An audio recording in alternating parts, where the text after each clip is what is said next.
Assalamualaikum mga guys, happy 7k followers. So ito na nga, so bumili ako nung September 25 ng balloon doon sa Mr. DIY. So yan guys, so super tagal niya na. So yan, nawala na yung mga print doon sa parang paper. So ito guys, binuksan ko na yung balloon para makapag-balloon, para makapag-lobo na. So guys, nakita ko lang ito doon sa ibaba ng aking drawer. So ito na guys. So pupunta lang ako sa kwarto, meron akong kukuhaan. So ito, lumabas na pala ako para makalobo na itong balon na ito na number 7. So ayan guys, so nakalobo na. So ayan guys, pinalobo ko na dyan.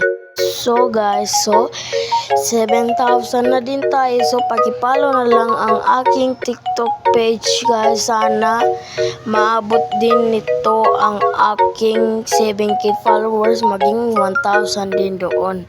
So ayan guys, pinalobo ko na. So ayan, ang bilis. Joke.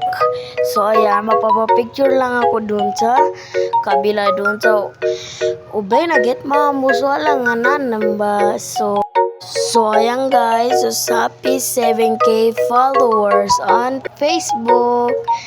So ayan, papapik-pik lang tayo, picture. So ayan, nag-thank you lang ako sa aking kapatid kasi napapicture lang ako. So ayan. So guys, so thank you nga sa inyo kasi naabot ko na ang 7k follower. Guys, follow and share, like and share. Bye-bye.